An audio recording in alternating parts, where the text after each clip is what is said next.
Aw tulo bɛ wa FM de mankan la nin waati in na ka bɔ Mali la Bamakɔ an bɛ Zeno Media sanfɛ Facebook ani YouTube. آراء العلماء في الدين والحياة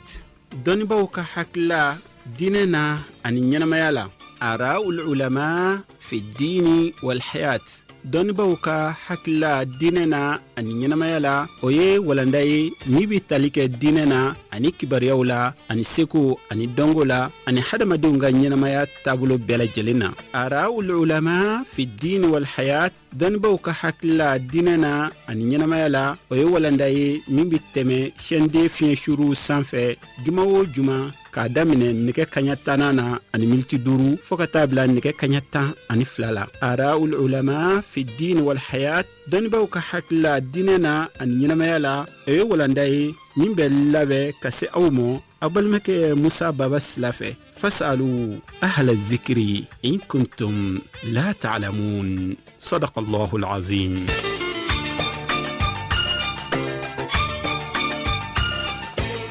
أعوذ بالله من الشيطان الرجيم بسم الله الرحمن الرحيم الحمد لله رب العالمين والصلاة والسلام على أشرف الخلق سيدنا محمد وعلى آله وأصحابه وأتباعهم بإحسان يوم الدين والسلام عليكم ورحمة الله وبركاته واتينا أصول بي أوكا رجو ماندي رجو شند نجمع دوم باين كونو نكارو كفو ميني ديسامبرو كالوي أمبي أليكلي ورولا بي سامبا فلا أني سامبو أنني واتيكلنا minye jumada saniya ye ni akoma jumada l'akhira do yara ko alima ko lasri labando yara jamangono ye ale klenani biye san bakrin san kemenani san binani san woro ala kira sallallahu alaihi wasallam boli makani kata madino yira sai ara ulama fi din walaya don mo akna dina la hani awre kada madina tabulu nyumana kado ka fonga kene asigira ikado kene nkasa amena mami lame bituguni radio shön de ka ko radio mali wo yambalo kene ankara mo way kabo zawiya la yarila ni oye Ustaz Abdurrahman Ismail Drame ni anko alma ko karamo anga choroba Allah taala ka hine Allah ni anga sala fure bene jiri no la Ismail Drame ikaro ko fo ali dino are nana anfen bi sabu ko daka amina wala minta amina talige fem ka saudi ziara ko kibaro na Allah taala sonani Allah sini sibiri fana irana miye ni shehu banye aka sailema ziara obina buluda zawiya la nyare da inshallah subhanahu wa ta'ala aslamere bela jide wulen be kamni sini sumada fe fukata silifana siru watuma do bo fota se wuduke watuma sabu ko daga baraw chama buluda no qur'ane kalaw ni dalailu khairatu chama kala ni dikru chama kedi ko hinese ni chebay mando Usa Ismail Drame udwo ta ba obina ke shini zawiya nyara inshallah subhanahu wa ta'ala Allah ta'ala ka ake kene kemini ni ambela jidin ka haminan ku be gla kunana kene mi fana dawo mi fana ka hinese be mato numa Allah ta'ala ka ku kete nekro yo mo mbulo sa uye jala samake Ustaz Abdurrahman assalamu alaikum wa alaikum assalam wa rahmatullahi wa barakatuh ni alsana jakulu ni ufu wanga kenenga Ustaz Drame ambe kuma dima inafanya fo mina kuma imena munu femka odi ziyarai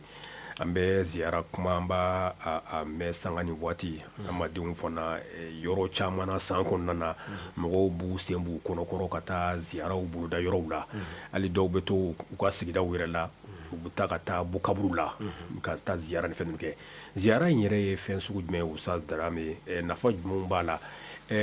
ma min fana nam ta le ziara parce que kuma da fuka musa ta ma ziara ma min ni ale rebe nyene mayala na famta ma ziara fana ma min ni o fatura na on me min fami ko sebe o ye mamunu no olu fatura bon ma min yere fana ne be wuli ta ziara ke na fa jume fana baraka se kelen kelen bela jinema na Allah taala sona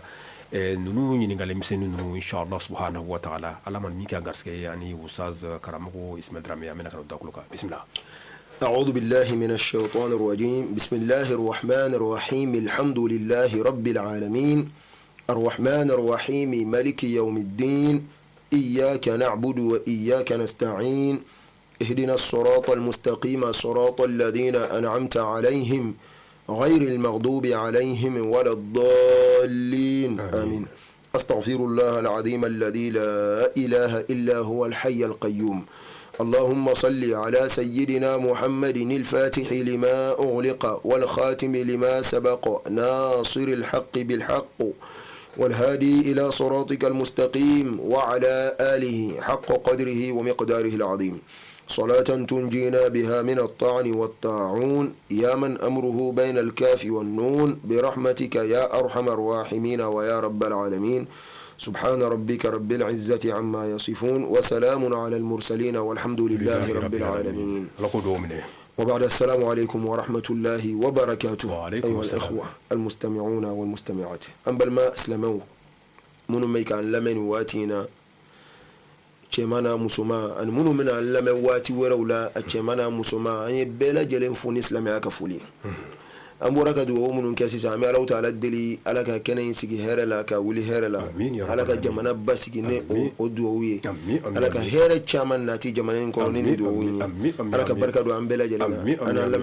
an lamɛbaga jamakulu bɛɛ lajɛlen alhamdulillah karamɔgɔ Musa i ye ɲininkali min kɛ o kɔfɛ n'o ye ziyara ye fo silamɛw u fana k'a dɔn ko ziyara yɛrɛ ye a kɔrɔ an bɛɛ b'a fɔ ko ziyara yɛrɛ kɔrɔ ni ye ziyara ta arabukan na masdar de don zara yazuru ziyaratan ziyaran a bɛ nin bolo de kan zara a taara bɔ a ye yazuru a bɛ ka taa bɔ a ye ziyaratan bɔnyela ni arabu kan lamɛ ye ka taa bɔ mɔgɔ ye ka taa bɔ fɛn dɔ ye a bɛ f'o ma ko ziyara rendre visite à quelqu'un ka taa dɔ visiter a bɛ f'o de ma ko ziyara fo bɛɛ k'o de dɔn fɔlɔ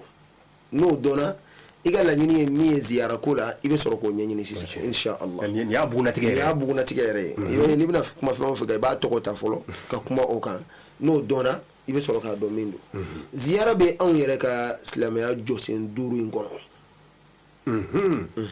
silamɛya jɔsen 5 n'o fɔlɔ ye shahadati an la ilaha illallah wa anna muhammadar rasulullah sallallahu alaihi wasallam ka shiriya k'a fɔ maa wɛrɛ fosi tɛ yen ni Alahu Taala tɛ min ni bato ka kan ka shiriya k'a fɔ muhammad mun y'an kuntigi ye ala ka jɔn don ala ka kira don sallallahu alaihi wasallam ya shahada ye o ye fɔlɔ ye a filanan wa iqamis sala ka seli jɔ a jɔcogo bɛɛ lajɛlen na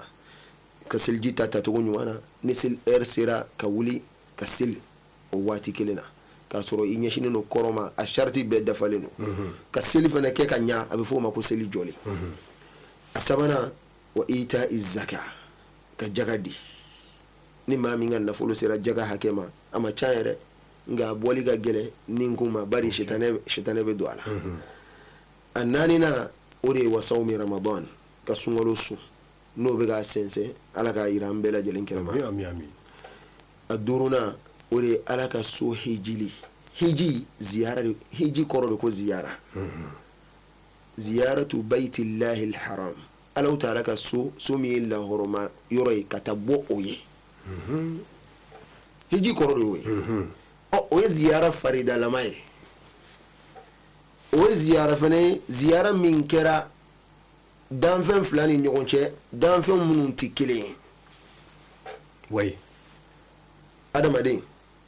Alahu Taala ye o bonya kosɛbɛ walaqad karramna bani adam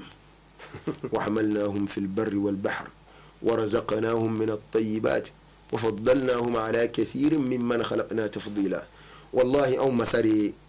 adamaden bonya adamaden Alahu Taala ye adamaden bonya da ka tila ka adamaden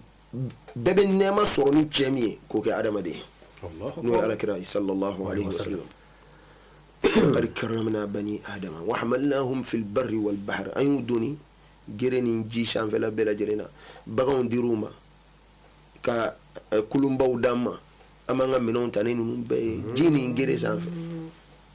wa faddalnahum ala kathirin mimman khalaqna tafdila an y'u fusamantiya fɛn caman kan kabini anw masa ye fɛn minnu da fusamantiya dan yɛrɛ la ala ye adamaden bonya ala ye adamaden bonya fo ni adamaden yɛrɛ y'i yɛrɛ bɔ da la k'i yɛrɛ kɛ maa jasilen k'i yɛrɛ kɛ maa labilalen o tuma i ye taciyɛn san ka k'i yɛrɛ kan o tuma ka n'o san ka k'i yɛrɛ kan i yɛrɛ don da la i k'a dɔn ko masa de y'i da ka tila k'i bonya i k'o masa dɔn n'i y'o dɔn e kɛra maaw la maaba ye maa min donna da la e kɛra o ye وما خلقت الجن والإنس إلا ليعبدون نما جنني أدم دين دا دور فوشي كوسو فوكم باتو Yala ko kai. Ayi, ala yɛrɛ y'o fɔ. An ma da dɔ wɛrɛ fosi kɔsɔn ni bato tɛ. Baara min maana ala bato. Bato bɛ daminɛ jumɛn na f'i ka ala dɔn fɔlɔ. E yɛrɛ ka sɔn a ma ko masa de ye ne da. Diɲɛ belebeleba min filɛ nin ye. So dɔw b'a kɔnɔ. Est-ce que so dɔ delila ka jɔ ten a yɛrɛ ma wa? Ayi. I b'a sɔrɔ dɔ de ye so ninnu da. ORTM marque filɛ nin ye. I mana taa diɲɛ yɔrɔ yɔrɔ n'i y'a marque ye hali n'a tigiw ten i b'a dɔn nin marque ye ORTM ka marque de ye dɛ. Dɔ de ta don. O ye dugu dɔ de ka marque ye. Après a ma yɛrɛ bila ye. A m'a yɛrɛ bila ye. ORTM marque in m'a yɛrɛ bila. Dɔ de y'a dilan. Dɔ de y'a dilan. N ye kulunbaw ye ji sanfɛ. Dɔ de y'a dilan ka bila. O tuma e ni danfɛn tɔ fɛn o fɛn bɛ boli la a simaw yɛrɛ bila ye ko nature don ayi dɔ de y'aw dilan k'aw bila dugukolo sanfɛ n'a y'o dɔn o de ko k'a k'ale dɔn fɔlɔ n'i y'a dɔn dɔrɔn i bɛ sɔn k'i majigin a ye an bɛ ziyara ko min yɛrɛ kan a bɛɛ bɛ boli fɛn jumɛn kan o ye kanu de ye kanu ka taa bɔ mɔgɔ ye ka taa bɔ fɛn dɔ ye i b'a sɔrɔ i y'a fɛn kanu de a ko jari ye walima i y'a tɔgɔ mɛn a kanu fitinin dɔ don i dusukun na i wulila k'i bɛ taa ko lajɛ siga t'a la a bɛ daminɛ tan o tuma n ko ziyara alikaba la o ye danfɛn fila ka bɔ ɲɔgɔn ye danfɛn minnu tɛ sugu kelen ye nka nin danfɛn fila ka jugu ɲɔgɔn ma kuma dɔw la dɛ Allahu ta'ala ko an ma ko qu anfusakum wa ahlikum nara wa quduha an-nas wal hijara عليها ملائكة غلاظ شداد لا يعصون الله ما أمرهم ويفعلون ما يؤمرون يا أو مؤمنون به أو سلام جون به أو يرتانك أو يركسي كبو جهنم تسمى دونيما إيجارو جهنم تسمى تكورونا ومنو مكك التسمى منه وأدم دين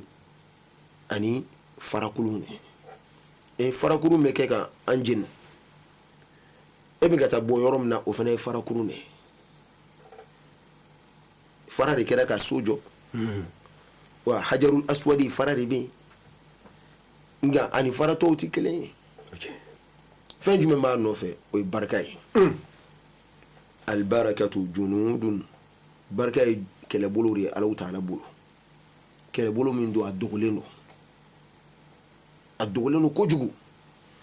ni Alahu Taala y'a don nafolo la hali ni nafolo kɛra dɔrɔmɛ de ye a b'a tigi nafa n'a y'a don dumuni na k'a dun a bɛ kɛnɛya d'a ma a b'a nafa a b'a nafa ni barika b'a la ni barika b'a la ni barika donna kalan na hali n'a kɛra kalan fitinin ye a b'a kalankɛla nafa a bɛ mɔgɔ wɛrɛ nafa ni barika donna dugu la dugu fansi kana ɲa dugu in tɛ tiɲɛ bilen a tɛ ci fiyewu an bɛ jamana in bisikiya k'a ko de ye barika bɛ jamana in na so jamana in gɛlɛya caman ye jamana in sɔrɔ dɛ ala ka kɛ ten ala ka barika in wuli jamana in fɛ ni barika donna don min na a don maaw b'a fɔ ko don in bɛ ci k'a ko bɛ ban pewu o mana kɛ kuma o kuma Alahu Taala bɛ na n'a ka na ye ka barika jɔyɔrɔ ye barika bɛ fɛn o fɛn na n'i sɛmɛna o la Alahu Taala bɛ barika don i la a fɔlɔfɔlɔ ye jumɛn ye a ko hada kitabun anzalnahu mubarakun kitabu min filɛ nin n'o ye kuranɛ ye anw masaya jigin barika de b'a la ka barika caman don a la n'i y'a harifu kelen ta i b'i mako ɲa o la fo ka taa se i ka diɲɛ labɔ bɛɛ lajɛlen ma i tɛ malo fiyewu i tɛ dɛsɛ fiyewu kuranɛ aya kelen harifu kelen e bɛ se ka kuma o kan i bɛ san caman kɛ n'i y'a ye tafsiri caman dilanna barika de bɛ kuranɛ la hali bi a ma se ka ɲɛdɔn ka ban ale bɛ yen ale mujiza bɛ yen a tɛ jɔ fiyewu fafaqat kulla mujizatin minan nabiyyina iz ja'at wa lam tadumi kuranɛ nana a ye kiratɔw bɛɛ ka mujiza ko a y'olu dan ka d'a ka barika b'a la u ka maakɛɲɛ ko n'u ko nabila isa bɛ su kunu kuranɛ ka maakɛɲɛ ko ka bon n'a ye kuranɛ bɛ dusukun datugulenw de kunu dusukun minnu salen don n'u ko nabila musa ko bɛ baji ci n'a ka bere kuranɛ bɛ dusukun de ci kafiriya kun ye dusukun minnu datugu ka filankafoya kɛ k'u datugu a b'u ci ka filankafoya bɔ a kɔnɔ k'a lafili kuranɛ b'o de kɛ o tuma kuranɛ ala ye barika don o la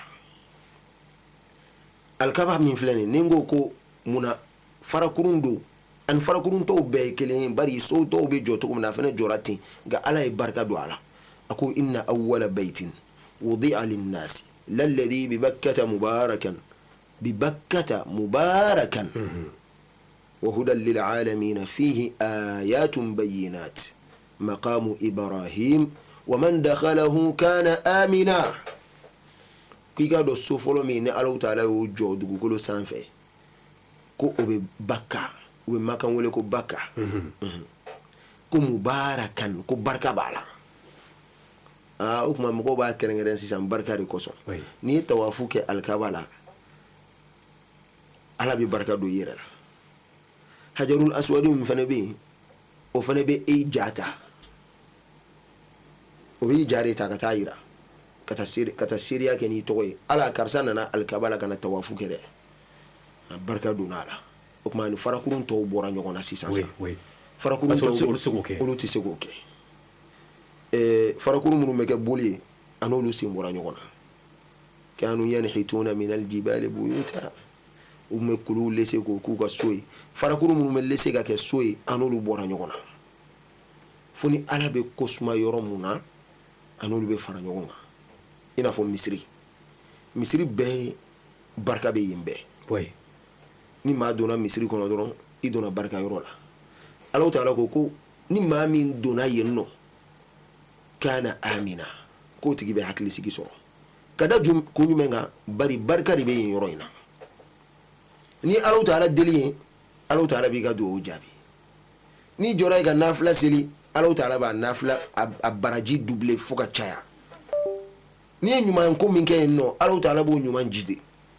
ko nyuma ko so barka be yen nabila isa ko inni abdullah atani alkitab waj'alani nabiyyan وجعلني مباركا أينما كنت وجعلني مباركا أينما كنت كوني على كجوني آتيني الكتاب الله تعالى كتاب داما نو الإنجيل على كلا لك هكين نبي نماي على كلا لك منكاي وجعلني مباركا بركة ما أنا ما دين دو فنبي بركة بولو سكتولا على ببركة بول تانتو ياري لا o kuma nga kuma la nyini folo ko jume ori kata bo fen dola kuma dola ala fen te ke qualité kelen oui yo exemple folo oui ngam barka ko ambe bolore kono sisan oui nabila musa kuma namna ala ta'ala bna kuma fe aboto shuaibu fi ako inni anastu naran ni tasma doy la alliya atikum minha بخبر من أن خبر يا دو كبو تسمع إنكرفه من تسمع دو تغنا أدولا أو يرنا أو جاؤلا لعلكم تصطلون أبو جاء أو عفوا قديم أو كان يكونوا متى تسمع النوفه وادي المقدس نياك وادي المقدس بري الله تعالى ينكرنكرن أبنا كما نبيلا موسى فيه أبي وحيو جيغا كاين أي يروك وادي المقدس أكو فخلعنا عليك موسى إيجا سمارا فلابو كنا جراني إيجا سمارا يانا يورو بركة ماري سنو كفولو ندو أني كفولو نتو بيكلي nga muya bo kofolo nto chela ala e barka bon oyinga kele bulu fitin do abuyana doro ala ko ko nabila musa fakhla'ana alayk iga samara flabo innaka bil wadi al muqaddas tuwa ibe tuwa kofolo ne kono yoro sanu mani do al muqaddas ayoro sanu yara okuma yoro sanu mo fene be ala e barka do yoro mununa ni gere nay ala taala e barka do yere la okuma ziyara bara damnela neni to goyay sisan kata bombo koy atigi be nyene mayala wa wal ma atigi be asalindo wa ala taala ka hadithu al qudusi do be ako wajabat mahabbati lil mutazawirin fiyya nega kanu akera wajibi ka jigi mawka mamunun tarabbo nyogoyi ni ala taala jati koso kata bonyogonye ala jati koso e karsa kanu ko ala mogore do e karsa kanu ka be ala kosumare ke e karisa kanu k'a bɛ ala ka diinɛ de lase e karisa kanu k'a bɛ saraka de bɔ min ka di Alahu Taala ye e karisa kanu ko cɛfarin don Alahu Taala ka tiɲɛ fɔli la i wulila ka taa tigi fɛ yen ko n bɛ taa bɔ a ye karisa ala ye dɔnni min d'i ma n'i bɛ ka ala ka tiɲɛ fɔ n'a ye i bɛ ka maaw cɛ dilan n'a ye i bɛ ka diinɛ kɔrɔta n'a ye ne nana bɔ i ye o ye ala yɛrɛ jate kama ye o ye ala jati kosɔn ye ala ko k'a ka mahaba n'o y'a ka kanu ye k'o kɛra wajibi ye aw b'o sɔrɔ a b'a ka kanu bɔ aw kan n'ala dun ka kanu bɔn'i kan a b'a fɔ Jibirila ye k'a k'a fɔ mɛlɛkɛw ye ko inni uhibbu ne bɛ karisa fɛ fa ahibbu mɛlɛkɛw a ye kɛ karisa fɛ mɛlɛkɛw bɛɛ bɛ k'i fɛ o ye sanfɛ mɔgɔw ye fil mala'il a'la jamakulu kɔrɔta ni n'o banna a bɛ sɔrɔ ka kabulu bila i kan dugukolo sanfɛ n'i kun bɔra yɔrɔ o yɔrɔ maaw bɛ girin n'i kun bɔra yɔrɔ o yɔrɔ maaw bɛ k'i fɛ e b'a kun dɔn wa ala ka kanu ni min bɔn'i kan o de don i bɛ fɛ k'o kanu in fana sɔrɔ wa ta bɔ i silamɛɲɔgɔn dɔ ye ala jati kosɔn i b'o sɔrɔ mais Usa Dramé e kabulu min fɔ sisan n'i ye exemple d'a ma sa ni i kun bɔra mɔgɔw bɛ fɛ mais an bɛ se ka mɔgɔw dɔw bɛ diɲɛ kow de la diɲɛ kow de la f'u bɛna célébrité ni fɛnw sɔrɔ à travers olu b'o baara minnu kɛ walima a bɛ se ka sɔrɔ hali diinɛmɔgɔ yɛrɛ la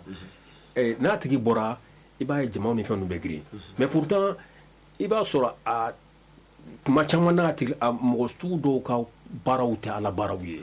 mais an b'o ni ala ka kabulu jiginnen e kan an b'o dafara cogo jumɛn na Usa Dramé u danfara bɛ dɔn cogo min na fahimta qasdi n y'a faamu kosɛbɛ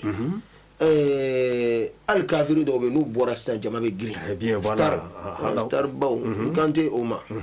kabulu min ko don ala mɔgɔw bɛ girin i kan yɔrɔ minnu na n'i ye ko min fɔ ala mɔgɔw b'a dɔn karisa kumara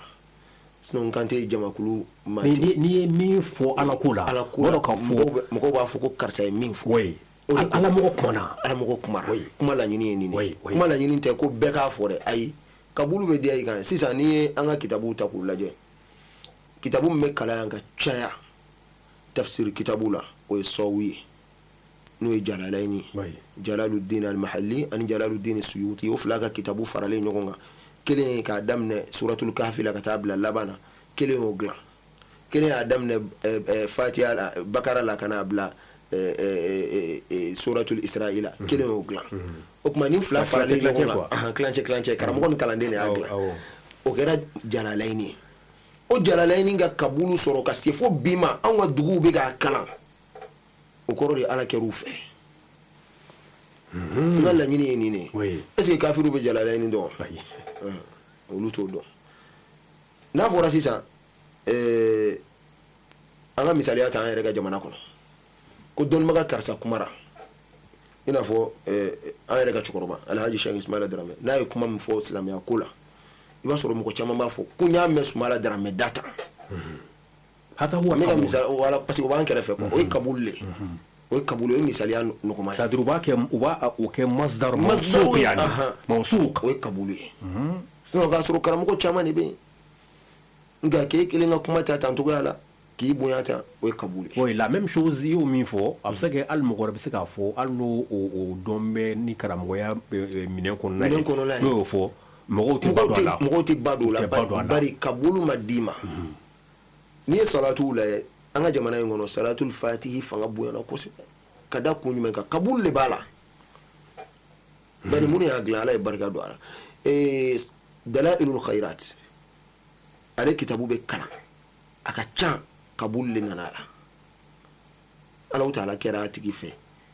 o tuma a ye kabulu bila a kan dugukolo sanfɛ mɔgɔw ka k'a fɛ n bɛ ka misaliya d'e ma bari e bɛ nin dɔn oui maa min fana ni salatu in dilan a ye baara kɛ a ye baara kɛ dɛ salatu 450 o de b'a kɔnɔ dalilul khairati kɔnɔ dalilul khairati kɔnɔ i b'a dɔn ko muso yɛrɛ de y'a bila nin na wa muso in tɛ musokɔrɔba yɛrɛ denmisɛnnin don min ye ala jɔn ye a y'i ɲɛsin Alahu Taala ma a y'a ka baara bɛɛ lajɛlen bɛn salatu kɛ ma wa dɔw ko k'a y'a mɛn ale yɛrɛ de da ale de kumara ko salatu kɛli ka ɲi mɔgɔw ka to k'a kɛ ka caya a ka wajulu dɔ sen fɛ o y'a sɔrɔ denmisɛnnin n'a a mamuso bɛ ɲɔgɔn fɛ mamuso y'o tɛgɛ minɛ ka taa ale ka wajulu kɛ yɔrɔ mamuso y'a mɛn denmisɛnnin fana y'a mɛn o fana y'i ka baara bɛɛ kɛ salatu kɛ kira kan sallallahu alaihi wasallam an bɛ don a kɔnɔ dɔrɔn ka tɛmɛ o nana don sen dɔ de la o de bɛ t'u ka jiw ta kɔlɔnba kelen de b'u ka dugu o de bɛ taa ji ta a b'a to ni maaw senna sumayara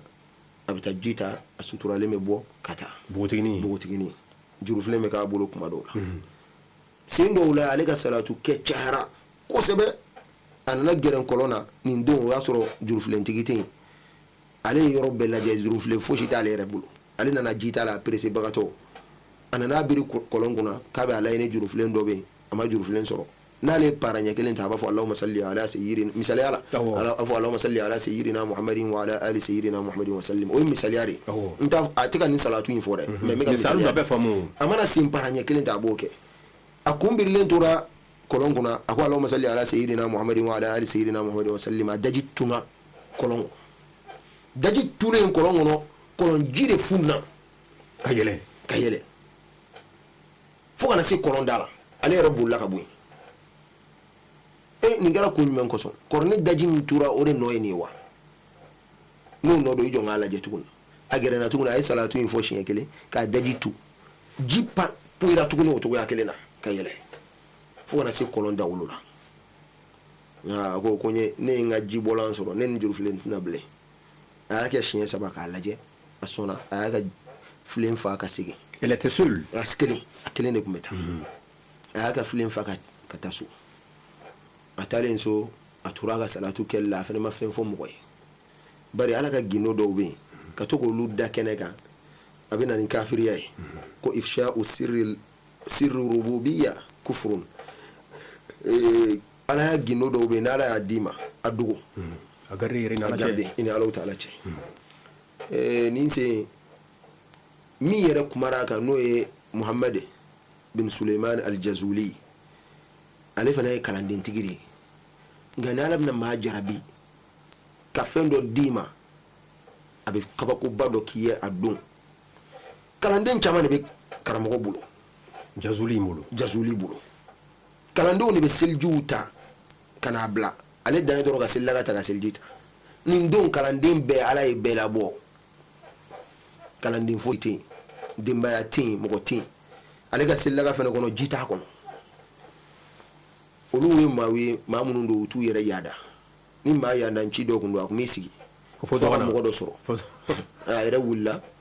ko ala ka ko ka gɛlɛn ala ka ko o de ka gɛlɛn kosɛbɛ fa idha tuma'anantum fa aqimus salah inna as-salata kanat 'ala al-mu'minina kitaban mawquta sili rd ma fɛn don min ye farida ka ma fɛn a b'o dɔn n'ala ka kelen tɛmɛra k'a sɔrɔ se b'ale ye ka wuli ka taa ji ta ale k'i sigilen to fo waati ka tɛmɛ k'ale bɛ maa kɔnɔ la o ka gɛlɛ ale ma a wulila ka taa o kɛra tilegan dere fɛ a nana se kɔlɔnda la a ma mɔgɔ si ye dennin fana bɛna o waati ninnu na a b'a dɔn ko mɔgɔ tɛ na o waatiw la a b'i den ka na o waatiw la walasa mɔgɔ ka n'ale ye a b'a ka salatu kɛ dɔrɔn ka ji bɔ ka taa cɛkɔrɔba in nana sɔrɔ mɔgɔ fosi tɛ yen a ko i jɔ ka sigi dɔɔnin sɔnni seli ka se a bɛ se ka kɛ mɔgɔ dɔ bɛ na n'u nana n'a ka jurufilen n bɛ ji bɔ ka taa a y'a sigi dɔɔnin mɔgɔ si ma na sɔnni sera a ɲɛ bɛ npogotigi dɔ natɔ la o ka filen b'a kun o suturalen don o bɛ ka na o b'a ka sala o bɛ k'a da lamaga npogotigi tɔw bɛ dɔnkiliw de da ale tɛ dɔnkili da bilen dɛ ayi i n'a fɔ an ka minnu bɛ ala ka kosuma kɛ sisan ka caya ka salatu caman kɛ f'u ka kɔlɔsi b'u tɛgɛ la a bɛ k'i ɲɛna k'u bɛ baara wɛrɛ la i b'a sɔrɔ o fana bɛ ka salatu caman kɛ ala kira kan a ɲɔgɔnnaw b'an fana fɛ yan nka an bɛ musow fo k'u barika da an bɛ fo k'u barika da u ka continuer o kan ni continuer o kan ala bɛ barika don i la ni barika donn'i da la a barika bɛ don i kɔnɔ i n'a fɔ an fɔ an ka sigi dɔ la a b'i bɔ kɔrɔfɔli jugu la a b'i bɔ kɔrɔfɔli la a b'i bɔ i b'i ka bureau kɔnɔ i b'i ka ala kosuma hali ni mɔgɔ ser'i ma i b'a dɔn ala kosuma a b'i dusukun nasumaya a b'i dusukun mada mɔgɔ ma n'i nɛni cogo cogo i b'a dɔn ko nin ye nin a tɛ tugu mɔgɔ kɔ zikiri b'o se jɔn ma zikiri b'o se mɔgɔ ma ala bi dhikrillah tatma'innul qulub a ko naamu tiɲɛ don a ye kunu ni ala kusmali duskume sumanuri ka salatu ke ala kira kan sallallahu alaihi wasallam o ala kusmari ibika ala to godi fo ala de kake ibe fara musu baw ni che baw kan munu moke muso yin nana se avec adala maga ni taro avec min fo ni mu jole no kere fe la fe ako assalamu alaykum karamogo karsa o fana halamne o ko ama nde juruflen te bulu ko nen juruflen mana ako ere te karamogo karsa mi wajulu ke ka fo mo ko salatu keli kan ko sebe ere to karsa mo Suleiman ko o kale ere de ako ne juruflen te et se ga jibo kono na fiu to ya foshi te bulu ga jibo kono na ni juruflen te Muhammad bin Suleiman al-Jazuli ko ay ko to ga foshi dale bulu alaikum madun o yoro kono la ni ala bato jurufle o de jim boli ala de minene na taqdimu ala bulu ko doron de do ka soro ala ka ko be ko wera bise ka ke ala utara bulu min to luye ala ka ko ka cha ako Musa ga bachi ni bere o ko wera de ala utara bulu bere gwanza mse ka ko jichiwa kan jibele bere gwansante nabila Musa Isa bi shula kunu tega gwanzanti se ga la kunu barka do de bala ni fendo de befo gino do bala ala taala bu ako nabila Ibrahim ga kono mine ko ga kono kan tige ko ga kungulo do mine ka farkulo to be do nyona ka noni ka ti jo kulu san fe ko be wole kono be nana dum akungulo la kata o ko do riyo ni ko ri ala taala bu nu te ye nyela am bulu ko fembe de be ye nyela ala taala ga fen chama me o te ye nyela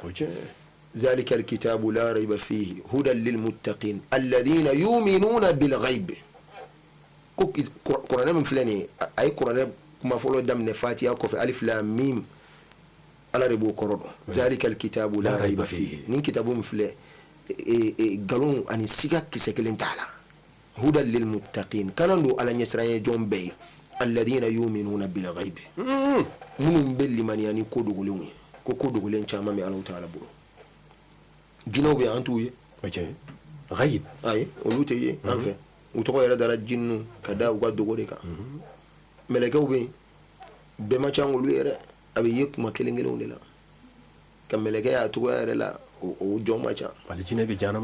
janama kullu min alghaibiyat abebe wa nanu nu'minu biha ya rabbi amil liman ya no nanu nu'minu biha amen wa ko be Allah ta'ala bolo o kuma duwo fa ne be se ka ko glan Allah ta'ala bolo nabila Isa be dumini na jigin domna ala jigin duwure ako Allahumma rabbana anzil alaina ma'idatan minas sama dumini la jigin dumini minan chama la jigin ala chama ni la jigin wi dumini ka ala foku fa ni duwuye kuma duwu ba ke ala kusma ba ke deni nana se ako ke etsiga jibo to go fushi la ni nite ko ali to go fushi tale bolo ni nite on deni yara gerena ako ki ijenge jenge ne bise ga bo tugo yala tugo am menene ala ta'ala ce onna na geren kolona o salatu ga ala kira kan sallallahu alaihi wasallam ka dajitu kolon funnari ka yele kana se sanfe o ya ga minen fa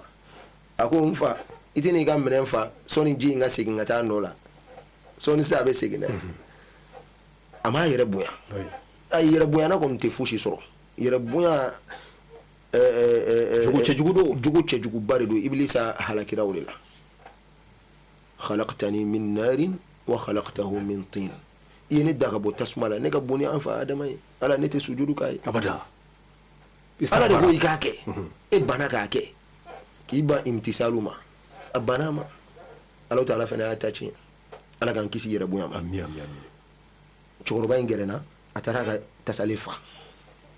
dinin tato akomba fola ko gonde ay deni mina ka musoroma akumba ni soro ni jume ka jila bo kolona ni daji a soro ni fen jume deni ko ama bis salati ala alladhi kana idha masha fil barri al aqfari ta'allaqat al wuhush bi adyalihi ni salatu keliye che kan che mi nabe tama gere kana la mu ko ngono lay mate yoro munna warabaw ni suruku olubu glon che mi nga finin kuna ne salatu ne asoro ne salatu kele o che ne kan Allahu akbar afana dona kalwala sansa ala kusmari damnala ay santan nan ne ke kalwara mais bugutini ye fɛn fɔ tan globalement globalement c'est-à-dire voilà ma foyi fɔ bon cɔkɔrɔba fana ma insister bilen a fɔmuna kuma banna a ko faqat bi salati ala rasulillah bi salati ala alladhi kana idha masha fil barri al aqfari ta'allaqat al wuhush bi adyari waraw ni surugu bu gulon cɛ min ka fini kunna ne ye salatu kɛ o de kan fo Alahu taala ye nin diyan n'a taamara kungo kolon kɔnɔ ale ko k'e y'a sɔrɔ ni salatu de ne yɛrɛ kumana salatu in kan kosɛbɛ a ma kuma bilen a ye kɔ don a taara ka taa seliji ta k'a ka seli kɛ kalandenw nalen a ko u ma k'a bɛna xaluwa daminɛ xaluwa min don u bɛ bɔ u bɛ t'u ka juma la a t'u ka juma taga tiɲɛ ayi wa u ka misiri kɛrɛfɛla don fɛnɛ ni seli bɛ ka kɛ misiri kɔnɔ u bɛ se ka seli a nɔfɛ a ye san 14 de k'o cogoya la san 14 a nana se yɔrɔ o yɔrɔ Alahu taala nana mubashiratu k'a ye mubashiratu o de tora yen nabiɲumanya banna zahabati nubuwa wa baqiyati mubashirat nabiɲumanya taara mɛlɛkɛ tɛna ka na f'i ye karisa nin bɛ tan o banna nisɔnjali de bɛ yen i bɛ se ka alakira ye sugu la sallallahu alaihi wa sallam o ye nisɔnjafɛnw na kumaba ye u bɛɛ b'o de ɲini laytahu busayri ko laytahu khassani bi ru'yati wajhin zala an kulli man ra'ahu shaqa'u ko ale ka nata alakira la Alahu taala bɛ se ka ale kɛrɛnkɛrɛn ni alakira ɲɛda yeli ye ni maa min y'o ɲɛda in ye Alahu taala ye kunangoya wuli ka bɔ i kan ni sugora la kunangoya wulila inshallah fo kuma dɔw la a bɛna sugo da dɔw ma i b'a sɔrɔ u bɛ ala kota de la o kɔrɔ de ko karisa ala kota dabila il me fie ala kota dabila o bɛɛ ala b'i fɛ quoi ala b'i fɛ ala bɛ jɔn dɔw kɛrɛnkɛrɛn o ye Alahu taala ka cogoya ye a ye alakira nana a ye alakira ye sallallahu alaihi wa sallam k'a bɛ salatu kelen o kelen kun sɛbɛn i b'a sɔrɔ alakira de b'a fɔ a ye a b'a sɛbɛn kitabu in kɔnɔ dɔw ko ten bon a nana se a ka hizbu fɔlɔ laban na bogotigi in ye salatu min fɔ a ye a y'o salatu de kɛ yen اللهم صل على سيدنا محمد الذي كان إذا مشى في البر الأقفر تعلقت الوحوش بأزياله أي إزبو فولو جوي النوري كسلاتوك وتوغيالا كابوكو كابوكو تشين سيغام كلا تانتوغا وكما أمي الله تعالى دلي ala ko barka do ana ni sɔrɔ ni juma ye ni ala ko sumali ni salatu kɛli ye ala kira kan sallallahu salatu kemenani an salatu bidu salatu kemenani ani salatu bidu aya sɔrɔ n'o de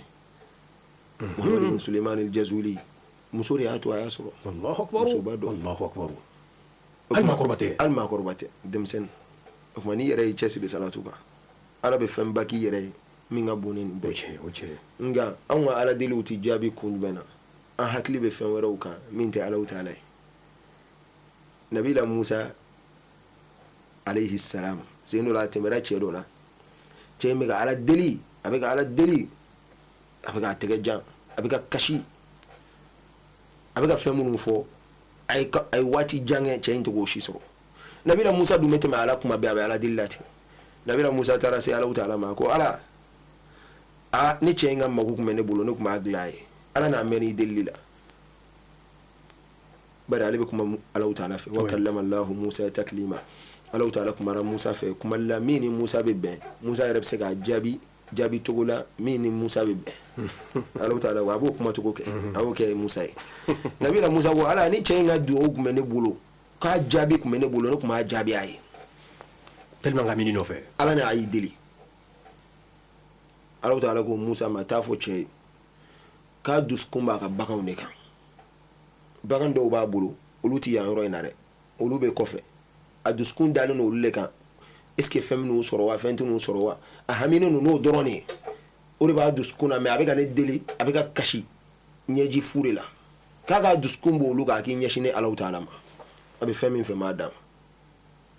ma o de y'a ka dugawu jaabi baliya kun ye nabila Musa bɔra k'i ɲɛsin cɛ ma a nana se cɛ ma a ko cɛ ne taara fɔ Alahu taala ye k'a k'i ka dugawu jaabi bari i mɛnna k'a deli a ko k'i dusukun bɛ fɛn wɛrɛ de kan min tɛ ale Alahu taala ye i ka baganw cɛ ko jumɛn ko bagan dɔw b'i bolo k'i hakili b'olu le kan cɛ ko tiɲɛ don a ko ala ko k'i hakili b'o kan i k'i hakili da ale kan i tigɛ n'ale ye وتبتل إليه تبتيلا إتكي كينيشي الله تعالى ما تيجي دامبلا جلنا واتي دوتا يكالا كوسمانوي على كلي كاناني فوشي نغامي إما قبل فهمنا على بعديما أنا ركوكم غادلي ادعوني أستجيب لكم أين دلي موجابي أنا دلي جابي يا جماعة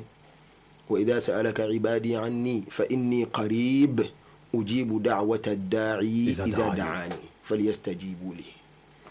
مي نولي بغا بلا جلنga دو جابي نا يندلي nga فليستجيبوا لي أو يرك جابي كيني وليؤمنوا بيا aka kila ka dala يؤمنين لمن ياري كلا كدغانيا سروك دالا ني على ولي دورو على بن جابي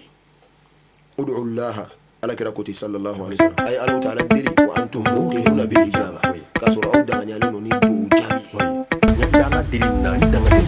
wa FM ni mbomba feka do anga groupe WhatsApp kan ebi message ci amani numéro ina 00223 70 23 56 37 wa FM au radio fena femu te qualité kile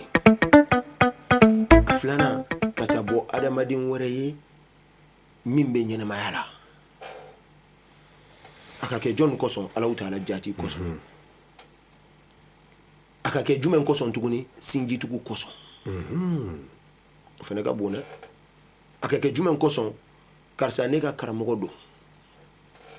ayin kala ala kula mena tabwai obe ala kuye kala nim be karamogo bo so machane drame machane kala ni do be alnu kera ma korbaw ye o alnu o karama mi e walanduma alnu asoro tanyana ute serate ko buta bwala dewnye alu buta bwala ala dewnye ori barkay wo ga fem meta dati gi ani wolu nyum don wana wolu nyum don ori nyinno islam nyum fa ala kara mun fa sallallahu alayhi wa sallam qur'ana ya rakono qul la as'alukum alayhi ajran illa al mawaddata fil qurba nti sara nyina ofere kira la sella mbalma surumunu meya awlu kanu olu banjela albi o ala kira tay o ma minu yi karandu o deun o bonaw o balmaw olu ka ko bi bolo to godi alno kumara do fe o teso karsa nin ko indabla ami rei kala ona na kuma ife o ta dabla ala kan kisi go ami sino o kan ake sababu ye ibo ko do jo na te fiem bla iga jina tigela ibo ko jo o kuma kata bo mo do ye ala jati koso ala kiraba ala kan sallallahu alaihi wasallam anna rajulan zara akhan lahu fi qaryatin ko cedo ko ngara abna tabo abalma do ye dugu dola fa arsala Allah lahu ala madrajatihi malakan Allah ta'ala meleka do bla ka tasira inga o meleka yira ke adama de ngana cheyma falamma ata alayhi manam nani meleka ina na cheyma ay chenyi ninga aina turid ibi katamin ibi fanju men la nyini bitai قال chenyi kantu uridu akhalli fi qaryat fi hadhihi alqarya ninduwin metambal madore fe ninduwina misali ala ina fo sa ibena wuli kata segu wala ibena wuli kata sigasu wala ibena wuli kata nyoro wala ibena wuli kata kaye oluna nyogono ibalma dobe me kata boye wala ayre ka karchin mo way ibora nyaare la ibna bagaraji ibita badla bugu ibita dawda bugu ibita sawal bugu ibita sebenun koro ibita murba oluna nyogono murba bugu abe famu iwulla ki balma dobe ki ibita bo oye balma imena tabwaye ko nyumen koso kebita boye ko nyumen koso melaka mela nyinga ku yali kan neema dori ba bulu wa nipto neema en kunya nyinga ka bulu ye bagando bla bulu o bagan olu ye olu korbayara ibto olu laje wa wal may ga dimba do wa bulu la mola ibta bo olu dimba ye akos o koso akoko ay ale taboye ni shi koso ale ya kanu ala jatire koso abeka taboye ala jatire koso sinjia ala jati koso ala kanu meleka in fana ko Allah Taala yenere chigana ala ka chite jo kira be jo me ala ka chite jo ala be wahyu ilhamiya ke kana adama de una kuma be o ala ka chido o te jo ko ala ne chigana ima kana fiye iye cɛ in kanu ala min kosɔn k'ale Alahu Taala yɛrɛ fana y'i kanu o kosɔn o ma ka taa bɔ mɔgɔ ye a tigi bɛ ɲɛnamaya la o bɛ don nin kɔnɔ ka taa bɔ mɔgɔ ye a tigi salen don o fana bɛ don nin kɔnɔ bari i taara ala de kosɔn i b'a sɔrɔ dɔw bɛ dɔnnibaga dɔ tɔgɔ mɛn a tigi fatura a mɛnna u bɛ fɛ ka taa bɔ a ye u bɛna se dɔrɔn u b'a fɔ ka i nana a karisa fatura dɛ k'a sɔrɔ olu tun t'a a ka fatuli ko kalama yɛrɛ u b'a fɔ ko a y'a kaburu yira n na n bɛ taa kaburu ziyara jumɛn kosɔn ala ko kosɔn i bɛ ala ka kanu sɔrɔ fɔlɔ hadisa min bɛ ziyara ko la ala kira b'a fɔ an ye sallallahu alaihi wasallam kuntu nahaytukum an ziyarati al-qubur ne de kun y'aw bali kaburu ziyara la fazuruha o kuma se a ye ta kaburu ziyara fa innaha tudhakkirukum al-akhirah kaburu ziyara b'aw hakili lajigi lahara la o ye kelen wa tariqul qulub abe aw duskun abe duskun abo magaya abe duskun magaya wa tadmi'ul uyun abe ɲɛjiw bɔ n'o y'a sɔrɔ maa min ɲɛji tɛ bɔ n'i taara kaburu la ka taasi bila kɛ ala bɛ ɲɛji bɔ bari duskun bɛ magaya ni duskun magayara ɲɛji bɛ bɔ ni duskun jara fɛn bɛɛ lajɛlen tiɲɛna duskun tɛ magaya ala kosuma bɛ fɔ ala ko bɛ fɔ maa ɲuman ko bɛ fɔ duskun tɛ a tɛ lamaga yɛrɛ o kuma o ye kow tiɲɛnen o kuma k'a ye taa kaburu ziyara an bɛ kaburu ziyara de kan bi k'a ye taa kaburu ziyara ne de tun y'aw bali ko udhina li muhammadin sallallahu alaihi wasallam an yadura qabra ummi u ye jɛ di ala kɛra ma ka taa ba kaburu ziyara ala kɛra ba fatura k'a sɔrɔ ala kɛra ma kɛ kira ye sallallahu alaihi wasallam a si bɛ san 6 la a ye jɛ ɲini Alahu Taala fɛ ala n bɛ dugawu kɛ n ba ye dɛ ala ko ayi kana dugawu kɛ a ye kana yafa ɲini a ye bari n'i ye yafa ɲini a ye i ka jamakulu caman bɛ yen olu donna silamɛya la sisan u baw ma sɔn silamɛya la u baw fatura k'a sɔrɔ u ma sɔn silamɛya la e nɔfɛ u fana bɛna fɔ k'u bɛ dugawu ɲini u mansaw ye o tɛ bɛn o kana dugawu k'a ye ka da o kan u ladabu mɛ t'i jɔ kaburu in na i ka ziyara kɛ o yɔrɔ la ala kɛra ba anw b'a jigiya olu nana waati de kɔnɔ waati min ye fitra ye anw b'o de kan wa ma kunna mu'adhibina hatta nab'atha rasulan anw ma sama kɛ maa lazababa ye fo an ka kiraw ci u ma olu nana k'a sɔrɔ kira ma ci fɔlɔ o tun bɛ fitra kɔnɔ la olu ye ahlul fitra ye ko lazaba t'olu kan o minnu donna ala kɛra ka waati kɔnɔ dun n'u ma sɔn ka silamɛya n'olu fatura olu ye kafiru ye a fɔra olu ye ka to olu fana ziyara ala kɛra ko k'a ye jɛ di o fana la ma kafiri i bɛ taa kafiri fana ziyara o ni silamɛ ka ziyara tɛ kelen kafiri ka ziyara ye jumɛn ye taasi bila Alahu Taala ko an ma suratu yunusu kɔnɔ a ko firawuna ka hakɛ la fal yawma nunajjika bi badanika litakuna liman khalfaka aya wa inna kathiran minan nasi an ayatina laghafilun ami farikolo kisi mun kosɔn maa minnu bɛ na i kɔfɛ i ka kɛ taasi bila ni kabako ye olu ye ko Alahu Taala bɛ se ka su mara fo ka se nin ma maa min yaadara dugukolo sanfɛ ala y'a faga tan ne fo ka se bi ma u ka taa u ɲɛ jɔ i la k'i lajɛ o tuma fana ye ziyara de ye o de la sisan i bɛ mɔgɔw ye a daminɛ musée min kɔnɔna na u bɛ taa wari sara mɔgɔw bɛ taa wari sara aw taara Egypte aw b'o cogoya dɔn ka taa lajɛ o fana nin ye ka aya in tiɲɛtigiya ka aya in tiɲɛtigiya k'a fɔ an ye ko ziyara bɛ kɛ hali kafiri la mais ziyaraw kɛcogo de tɛ kelen ye a bɛ faamu alhamdulillah ziyara aya min bɛ kuranɛ kɔnɔ n'an bɛ taa jɔ kaburuw kunna ka dugawu kɛ Alahu Taala ko wala tusalli ala ahadin minhum mata abada wala taqum ala qabri innahum kafaru billahi wa rasulihi wa matu wa hum fasiqun wallahi ako ala kɛra ma kana seli munafiki kelen kan bi kɔfɛ a selilen kɔfɛ ubay ibn abdullah ibn salul kan ala ko ma kana seli kan bilen nin kɔfɛ rasul munafiqin ale de munafiqu bɛɛ kuntigi kana seli kan bi kɔfɛ dɛ wala taqum ala qabri kana jɔ o kaburu fana kunna نيه تفسير كتابه لجا وافو للدفن والدعاء والزيارة القيام هنا كتاجو منافقي كبرو كنا الشهود دون تو يغنا جو كنا على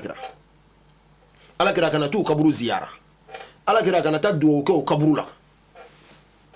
ولا تقوم على قبري تفسير كتاب ابن معاني بردي ني قرطبي ولا جه انا تفسير كتاب باو ببن نفو آية كوفي وي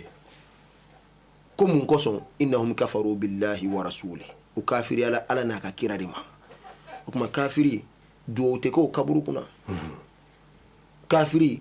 زيارات دو لما تكي او كبرو كنا كافري كتا ijo oguna kibe o shudon ke kake ko muslima o shudon mege to komna oteke kafiri aba tare kata dun wala sa kasa kana utoro aha abeke tin to yare la bar islam aramadin do aramadin mana fatu abta shudo wala sa kasa kana ma utoro abeke tin ala ya bunya an sega atuti na fo wulu fe on adu ay o tsega me kata du o kai ina fo islam o shube don to komna uklalen shudona ala kira ko sallallahu alaihi wasallam sallallahu li akhikum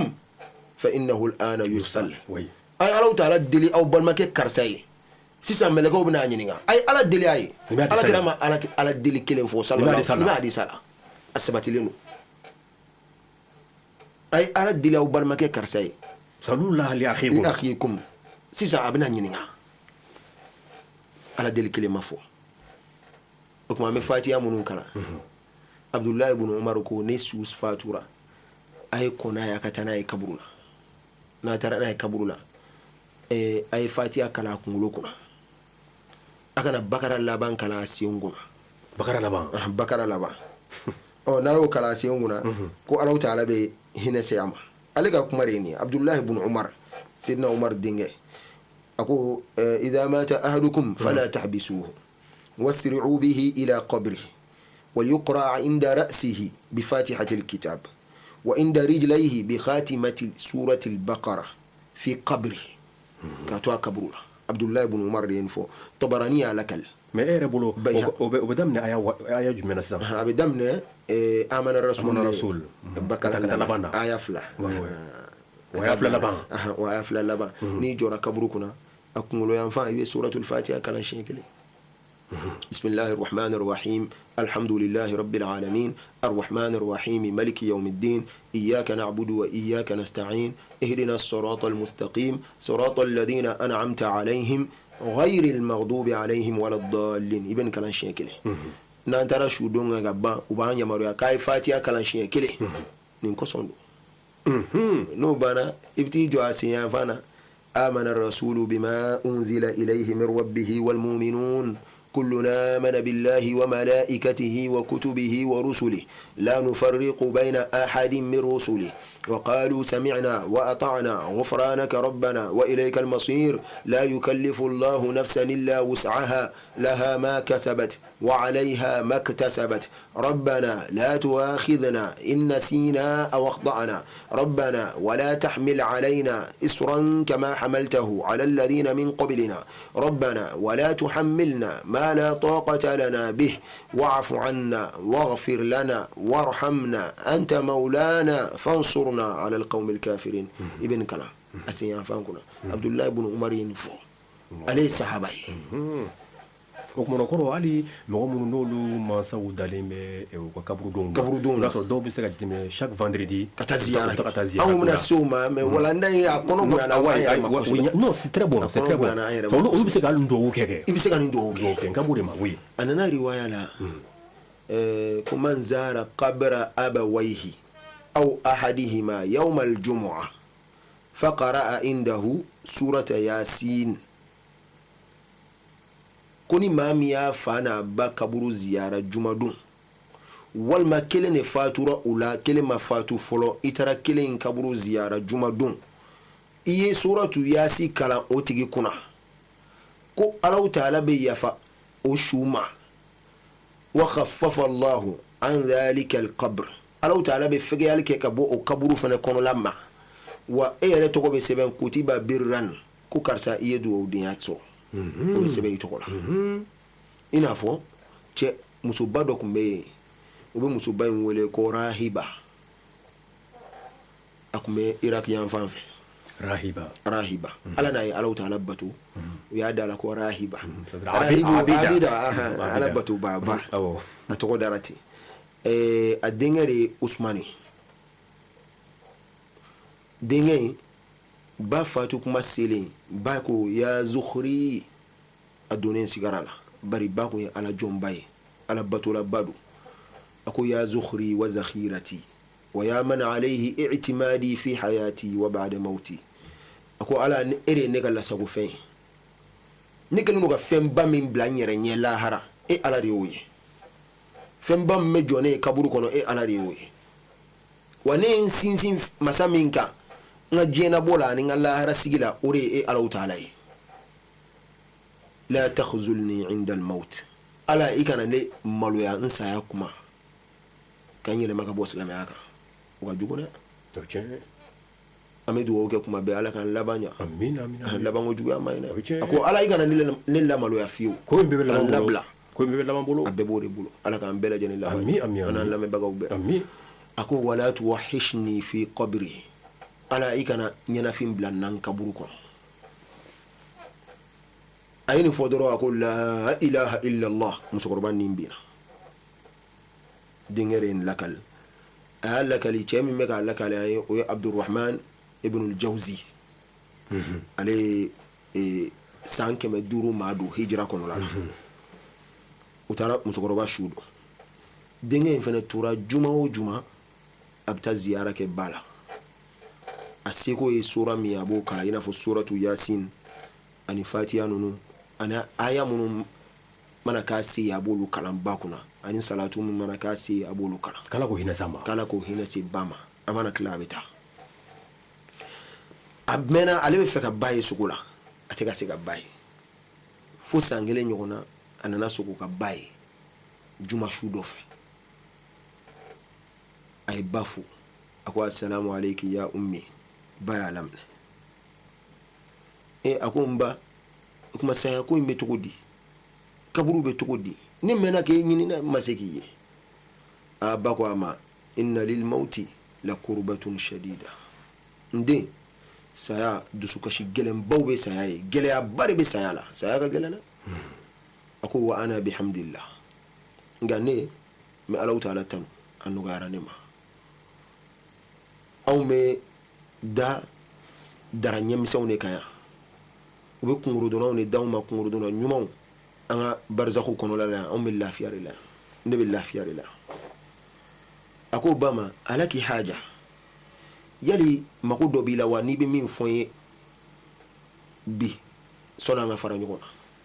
ba ko a ma naam a ko mako belebeleba bɛ n na ka f'i ye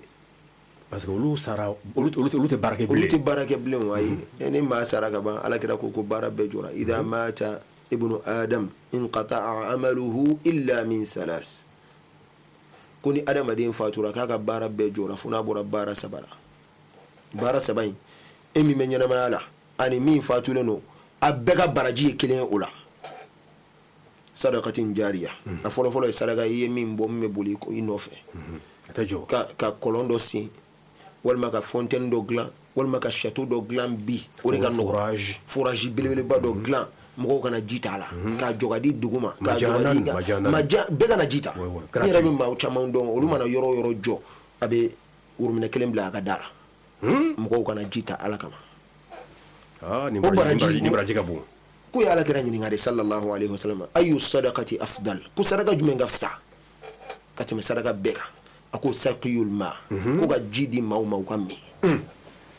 mɔgɔ b'o baraji da dɔn mɔgɔ t'o da dɔn n'i y'o k'i masa tɔgɔ la o bɛ boli e min y'a kɛ o i ka dugawudenya dafalen de parce que baara dɔw bɛ yen o bɛ maa kɛ dugawuden masa fatulen kɔfɛ k'a sɔrɔ i ni masa kun man di a baara dɔ ye jumɛn ye alamisa su ni araba tile binna k'a dugu jɛ alamisa la fitiri ni safo cɛ i bɛ arakan 4 seli arakan 4 arakan kelen o kelen i bɛ fatiha kalan siɲɛ 1 n'o banna ayatul kursi i b'o siɲɛ 5 kɛ n'o banna qul ya ayyuhal kafiruna i b'o siɲɛ 5 kɛ n'o banna qul huwa allahu ahadun i b'o siɲɛ 5 kɛ n'o banna qul a'udhu bi rabbil falaq i b'o siɲɛ 5 kɛ n'o banna qul a'udhu bi rabbin nas i b'o siɲɛ 5 kɛ ni i bana ni siɲɛ 5 kɛ arakan naani bɛɛ lajɛlen na i mana arakan 2 kɛ i bɛ tahiyya kalan ka salamu bila i bɛ tila ka wuli ka arakan 2nan fana kɛ tuguni ka tahiyya kalan ka salamu bila n'i tilala i bɛ astaghfirullah siɲɛ 15 i b'a fɔ ala ni hinɛ se ne masa karisa ma ko hali ni masa kun man di k'i bɛ yɛlɛma ka kɛ duwawuden i b'a ka hakɛ sɔrɔ fatiha siɲɛ kelen ayatul kursi siɲɛ 5 wala duguma kulu naani minnu bɛ yen kulu ayal kafiruna o y'a fɔlɔ ye kulu huwa allah qul a'udhu bi rabbil falaq qul a'udhu bi rabbin nas ko fara ayatul kursi kan a kɛra komi suran 5 i b'o de kalan fatiha kɔfɛ a bɛɛ 5 fatiha siɲɛ kelen ni kila salamu bila astaghfirullah siɲɛ 15 i bɛ sɔrɔ ka dugawu kɛ ala ni hinɛ se ne masa karisa ma ko hali ni masa kun man di ala taala bɛ ni hinɛ sa ma ke e y'a barika ɲini i ko araba ka don alamisa ni araba tile binna bi dɔrɔn fitiri ni safo cɛ a bɛ kɛ o de la bari ala de ko a ma wa qada rabbuka alla ta'budu illa iyyah wa bil walidayni ihsana إما يبلغن عندك الكبر أحدهما أو كلاهما فلا تقل لهما أف ولا تنهرهما وقل لهما قولا كريما واخفض لهما جناح الذل من الرحمة وقل رب ارحمهما كما ربياني صغيرا ما قوم يرد لا قال رياك واجبي أنا ما ورفوش بتونا على الله تعالى أنا نما ياك أنفانا باوي أنا نما ياك أنفانا باوي أنا كدو دين أكون نفاني باكوربا رايبولو ولا ما كلم كوربا رايبولو kana fɔ off o waati u lamɔ waati e fana bolo i n'a fɔ o ka barika sɔrɔ waati e lamɔ waati min na e fana bɛn'u lamɔ sisan o de ye ka barika ɲini waati ye o de ye ka barika sɔrɔ waati ye k'i ka n'i ka barika tiɲɛ ni off ye off ne ba in t'a nɛgɛ bɔ la subhanallah ala k'an kisi ala k'an bɛɛ kisi off ne fa t'a nɛgɛ bɔ la ye kumajuguba de fɔ ala k'an bɛɛ kisi o ma amin ala k'an bɛɛ kisi o ma o ye dangadenya kumaw la belebeleba de ye anw bolo ala fitinin don bolo mais ala t'ala bolo belebeleba don k'i ka n'u mafiyaya i ka kumabaw de f'u ye n'i b'u wele u wele kumaba la ma baba n fa bonyali tɔgɔw i k'olu le f'u ma sanga ni waati bɛɛ minnu bɛ s'a la tubabukan na mon père n fa walima i bɛ papa mama wala olu n'a ɲɔgɔn na a bɛɛ ye kelen ala ko k'a bonya dɔrɔn de bonyali kumaw fɔ a ko ni i b'i ka duwawu la i masa mun bɛ yen n'o ye kafiri a fɔ ala n masa karisa bɔ kafiri ala i k'a don silamɛya la to i ka duwawu k'a ye o ye minnu bɛ kafiriya la u ma sa fɔlɔ dɛ u ma sa fɔlɔ kuma laɲini o i bɛ duwawu k'o ye minnu bɛ silamɛya la ala ta'ala ne mɛn ka n masa ninnu barika ɲini n kɛ duwawudenw ye i k'u ka jurumu yafa rabbi ghfirli ala yafa ne ma warhamhuma wali walidayya ala yafa masa fila ma warhamhuma i ka tila ka hinɛ masa fila la ala ko k'i k'o de fɔ wa qul rabbi irhamhuma kama rabbayani saghira i n'a fɔ u ye ne lamɔ cogo min na n denmisɛnnin na ma n'i ye nin fɔ ala ta'ala bɛ i masaw ka jurumu yafa mun bɛ kafiriya la a ka ca fɛ n'i bɛ to ka duwawu k'a ye sɔnni a ka fatu a bɛ kɛ silamɛ n'u fatura min ye silamɛ ye i ka duwawu k'o de ye i ka duwawu k'o ye min ye kafiri ye i bɛ se ka t'i jɔ o kunna dɔrɔn tasi bila ni masa karisa de ye n lamɔ tan a ma se duwawu la duwawu tɛ k'o ye dɛ i bɛ t'i jɔ o kunna duwawu bɛ silamɛ de nafa duwawu bɛ silamɛ de nafa o tuma sisan an ko ko nin baara ninnu n'u bɛ jɔn surunya i masaw la mais i ka fɛn ye kamalen min ni a n'a ba kumana sisan rahiba a tɔgɔ quoi oui rahiba a ko denkɛ ko a ma ko yali mako dɔ b'i la wa ni bɛ se ka min kɛ wa parce que an donna fɛn kɔnɔ k'a fɔ est ce que ɲɛnɛmaw fana olu tɛ baara kɛ mais ɲɛnɛmaw de bɛ baara kɛ ɲɛnɛmaw bɛ baara kɛ mais ko ale mako bɛ fɛn dɔ la den bolo den ko a ma k'e mako bɛ jumɛn na a ko n mako bɛ min na o de la tada' ma anta alayhi min ziyaratina wa du'a lana k'i bɛ ka fɛn min kɛ i bɛ ka to ka na bɔ an ye kani jɔn kunna n kaburu yɛrɛ kunna kan'o dabila dɛ wa n'i nana n kaburu kunna i bɛ duwawu min kalan i bɛ kuranɛ aya minnu kalan i bɛ sura minnu kalan kan'o dabila dɛ fa inni la ubasharu bimaji'ika yawma al-jumu'ah k'u bɛ ne la nisɔndiya ni e nali ye juma o juma jɔn b'a la nisɔndiya mɛlɛkɛ minnu bɛ yen u bɛ mun fɔ a ye n'a bɛ ka na yuqalu li ya rahiba haza ibnuk u b'a fɔ rahiba i denkɛ karisa bɛ ka na dɛ a bɛ ka bɔ somɔgɔw cɛla ka bɔ bɛɛ cɛla ka n'i jɔ e kelen kunna bi k'ale bɛ nisɔndiya wa denkɛ bɛna kalan min kɛ ko maa o maa b'ale kɛrɛfɛ n'u ka mɔgɔw tɛ na denkɛ bɛ duwawu min kɛ ko ala k'a kɛ hinɛ ye ka se ale ma k'a bɛ hinɛ b'u bɛɛ la sɔrɔ k'u bɛɛ bɛ nisɔndiya ni denkɛ ka nali ko mago kelen min b'ale la bi ko denkɛ kana kaburu nali de to yen a kan'o lajɔ a kan'o jɔ fiyewu o tuma n'an taara kaburuw la kaburu n'i donna a kɔnɔ fɔlɔ sɔni i ka baaraw daminɛ ladabu minnu b'a la o ladabu fɔlɔ-fɔlɔ de ye i b'a fɔ assalamu alaikum ahla diyar min almuslimina walmuminina wa inna insha allahu bikum lalahiqun assalamu alaikum ya ahla diyar dɔw b'a fɔ ten foli b'aw ma ya du laban maaw min almuslimina kabini silamɛ ɲumanw na walmuminina ani mumini ɲumanw na foli b'aw bɛɛ ma wa inna anw yɛrɛ minnu filɛ nin ye insha allah ni alaw taala sɔnna bikum lalahiqun anw bɛna aw digi ɲɔgɔnya a tɛ mɛn yɛrɛ an bɛ s'aw ma ye an bɛ s'aw ma ye i bɛ sɔrɔ ka mun fɔ nas'alullaha lana walakumul afiya ala kɛra de ye ninnu bɛɛ fɔ an bɛ alaw taala deli an yɛrɛ kun ye ani aw ye lafiya la olu ka lafiya ye jumɛn ye min bɛ ɲangata la ala k'o bɔ a la mumini ɲuman min bɛ ɲangata la ala k'o lafiya ka bɔ ɲangata la silamɛ ɲuman min bɛ ɲangata la ala k'o lafiya ka bɔ ɲangata la i bɛ sɔrɔ ka mun fɔ wa yarhamullahu almustaqdimina minna walmustakhirin ala ka hinɛ mawla minnu kɔnna anw na aw ka taa lahara ala ka hinɛ olu la minnu ma taa fɔlɔ yɛrɛ ala ka hinɛ n'olu bɛɛ lajɛlen u b'a jira ko kaburu la ko duwawu bɛ jaabi sinon i kun tɛ nin kɛ i tɛ se ka duwawu k'i yɛrɛ ye yen nɔ o tuma duwawu bɛ jaabi kaburu la i n'a fɔ nabila zakariya ale de ye an ba mariyama ale de y'a lamɔ وكفلها زكريا كلما دخل عليها زكريا المحراب وجد عندها رزقا قال يا مريم أنى لك هذا قالت هو من عند الله إن الله يرزق من يشاء بغير حساب زكريا أما مريم لامو أترى بلا محراب كونو لا سانفلا لا أبي دوين أبي على باتوين أتبو أبي دروني فوني حاجو دون نالا مي أدمديا حاجو أبي بوكا تولو نينا بوكا zakariya mana na kuma o kuma k'a bɛna na an ma mariyama lajɛ a bɛna sɔrɔ tilema dumuni o b'a bolo fonɛnɛ waati fonɛnɛ dumuni b'a bolo tilema waati samiya dumuni b'a bolo waati ninnu na a ko an ma mariyama ma ko nin dumuni ninnu bɛ bɔ min an ma mariyama ko huwa min indillah ko dumuni ninnu bɛ bɔ ala de yɔrɔ dɛ a fɔ tan ala de b'a di ne ma dɔw ko alijinɛ dumuni tɛ ko dumuni de don dɔrɔn k'a b'a da kana d'a ma dɔw ko alijinɛ de dumuni de don k'a bɛna d'a ma ko inna allaha yarzuqu man yasha'u bighayri hisab ala de bɛ maa garizigɛ cogoya la cogoya min ye alaw taala ja an ma mariyama tɛ kira ye o ala k'o garizigɛ nin na a sɔnna alaw taala yɛrɛ a sɔnna alaw taala bato de y'a s'a ma bato de y'a s'a ma k'i yɛrɛ bɛɛ di alaw taala ma o de y'a s'a ma mansaw ye duwawu mun k'a ye o de y'a s'a ma mansaw ye ala deli mun kɛ o de y'a s'a ma zakariya ko ala de bɛ maa sɔn na zakariya kira to yɛrɛ b'a dɔn ko ala bɛ maa sɔn dɛ mais nin togoya in ni kabakoyara bonyara ma a ye mun fɔ hunalika daa zakariya rabba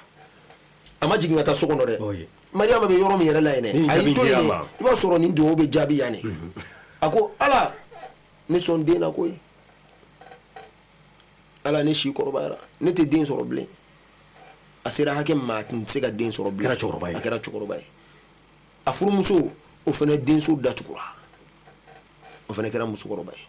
a ko ala denko de bɛ ne la komi i bɛ mariyama sɔn tilema dumuni na nɛnɛ fɛ parce que o fana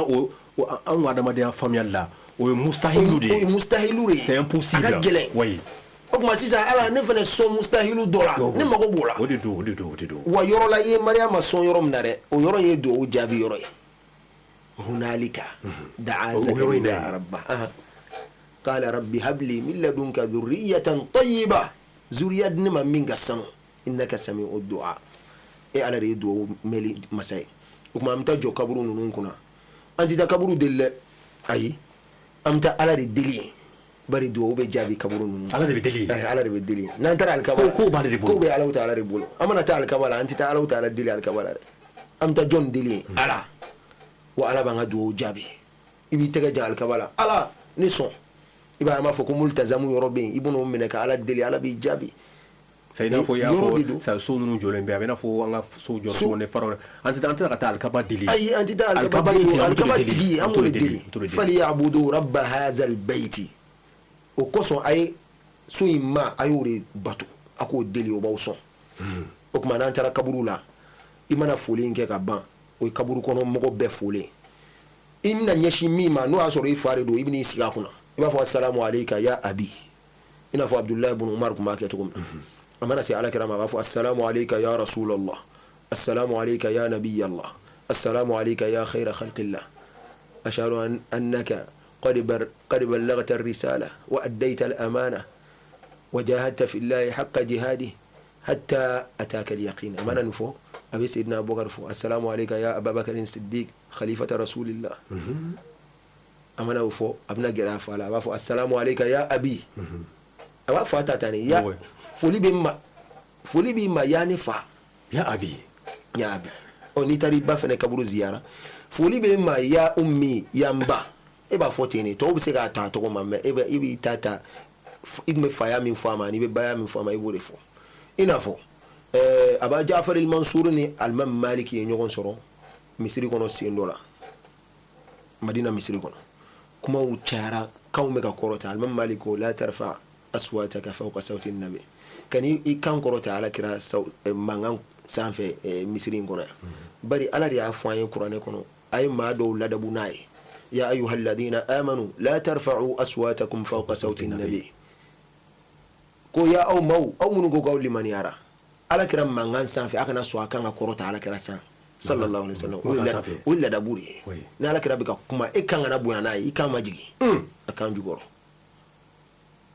il la raboutai malgré lui il n'est plus ni a ka misiri kono la akaburu be ikani kan korota kala kira ala kira la ka mado fene la jalaki innal ladina yunadunaka min wara'il hujurat aktharuhum la yaqilun munu mi wele so ko felawla o son chama olu ta hakili soro kala olu jalaki mamadou bemi la rabutala يا محمد ألا يقبلوا لا تجعلوا دعاء الرسول بينكم كدعاء بعضكم بعضا أنا على كده ولا لك أو نيجون شيء بين يوم ولا تكمنا ككلاكي أنا تكلني أنا تكلنا أكو كلا ما دو تنو إن الذين يغضون أصواتهم عند رسول الله أولئك الذين امتحن الله قلوبهم للتقوى منو ماجي وكم ماجي على كده كرو على كده يورو عند رسول الله ko olu duskun ala ta'ala yore jarabini ala nyesranye o mani sere no ibi duskun majigi ibi kam majigi Abu Ja'far fane al-Imam Maliki ni ngaw yoro kene ako al-Imam Maliki yali ngankle astaqbilu al-qibla wa ad'u ngan nyeshin koroni maka ala ta'ala dili ala kira kaburu yoro ina wa wal ma nyeshi ala kira kaburu yoro dima al-Imam Maliki lima tasrifu wajhaka anhu muna ibi inye ya manga bo ala kira kaburuma kinye koroma fa huwa wasilatuka wa wasilatu abika adam ala kira de ega yelelen sini ala ta'ala ce wa ifa adama ala kira de du'ani ala ta'ala ce ala ya farama maliki ya jabita asola ki nyeshi ala kira sallallahu alaihi wasallam o kuma ni nana kaburula ibi nyeshi bambato ere dalima mime kaburula o fana ala dabu doy foni yoroti ibsega jo yorom naka nyeshiya dalima o kuma i mana yɔrɔ sɔrɔ i b'i jɔ inshallah sa drame yakila an ye kadru min sɔrɔ nin na nin bɛ somɔgɔ sama bɔ n bɛ yɛrɛ fo ka i barikada min laseli dumanba in na wallahi yala an tɛ fɛ a ka ban sabu a y'an jiri ziyara yɛrɛ kɛcogo ni nafa minnu bɛ a la ka se an yɛrɛ ma surtout an bɛ taa kɛ banbatɔ min fana ye ka se o fana ma i bɛ dugawu k'an ye teliyada an bɛ sigi olu kan inshallah n'ala sɔnna an bɛ se ka min yɛrɛ fo ka fara nin kan Seydina Ali bin Abi Talib karamallahu wajahu wa radiyallahu anhu ako ala ma jana ka ba ako ka man marra ala al maqabir koni ma min temara kaburu la wa qara'a qul huwallahu ahadun 11 marra thumma wahaba ajrahu lil amwat أعطي من الأجر بعدد الأموات ني تبارك كبرو دونا يقول هو الله كلام شيطان كله iye a baraji di su minnu bɛ nin kaburu don in kɔnɔ silamɛw la ko su o su b'a kɔnɔ k'ala b'o bɛɛ lajɛlen ɲɔgɔnna baraji sɛbɛn e kelen tɔgɔ la o tuma maa kan k'i taara kɛ olu kelen n'i taara i ka kulu wallahu kalan ka fara i ka duwawu kan o tuma an ka ziyara ye samedi le 7 décembre yɛrɛ de awɔ n'o ye sini ye ni minnu y'a lamɛn waati wɛrɛ le 7 décembre kɔni de don 2024 o tuma an bɛ Alahu taala deli an bɛna duwawu minnu kɛ a dabɔra duwawu kɛ kama i y'a fɔ cogo min na kuranɛ kalan caman de kɛra don o don kuranɛ bɛ kalan siɲɛ 3 salatu ke ala kira kan dalailu kitabu la siɲɛ 9 ka yasi kalan ka caya ka ala deli o bɛ kɛ sokɔnɔ yɛrɛ an bɛ ka ala de deli ala k'an yɛrɛ ala k'an dilan ala k'an ka jamana dilan an bɛ ka ala deli o de la o tuma an bɛ an ka cɛkɔrɔbaw fo Muhamadu Buye o de y'an ka cɛkɔrɔba yɛrɛ an bɛ jɔrɔ ka Nɔrɔn Buye ala ka si jan kɛnɛya da an fa Bubakarim an'an kɔrɔw bɛɛ lajɛlen Khalifa an'a dɔgɔw bɛɛ an bɛ bɛɛ lajɛlen fo ani an ka kalanden musokɔrɔbaw bɛɛ nana Haidara Mayini ani Fatumata ani musokɔrɔba bɛɛ minnu y'an baw ye komi a tɛ se olu tɔgɔ fɔli la ani an ka kalanden kɔrɔbaw bɛɛ Babanjayu Mustafa Haidara Moro Kansayi Amara Sila Amadi Jɛma ninnu bɛɛ ye cɛkɔrɔba ka kalanden ye minnu yɛrɛ tɔgɔ ma fɔ olu ka ca ka tɛmɛ nukuba an ka karamɔgɔ bɛɛ an bɛ dugawu kɛ jamana ye rabbana atina fid dunya hasana wa fil akhirati hasana wa qina adhaban nar rabbana la tuzigh qulubana ba'da idh hadaytana wa hab lana min ladunka rahmatan innaka antal wahhab rabbana atmim lana نورنا واغفر لنا إنك على كل شيء قدير سبحان ربك رب العزة عما يصفون وسلام على المرسلين والحمد لله رب العالمين الحمد لله رب العالمين أمبارح سلام بركة ما من ما أو كار جماني كنوني واتينا إكاروكا فو أمبال مكي يعني أكرمكو كبو زاوية لا نيرلانو أستاذ عبد الرحمن إسماعيل دراميني أكو أماكو كرمكو يانغا بي ولا يرلساك ما من فهم كنا أودي زيارة ناكلا أني فاميلي تشاما سورلا أمبا أستاذ درامي أمباكا تليفون نيميرو دياو ماكا دينا ينغالو كما نو 79 05 15 39 79 05 15 39 biwolonwula ani kɔnɔntɔn fu ani duuru tan duuru bisaba ani kɔnɔntɔn jala samake Musa Baba Sila an bɛ aw fo ni k'aw barikada ala ka hɛrɛ kɛ jamana in ala ka jamana la ka kolo suma ala jamana la ka bɔ ni dingɛ kɔnɔna na o min filɛ o man gɛrɛ Allahu taala ma aw kan bɛn an b'a fɔ assalamu alaikum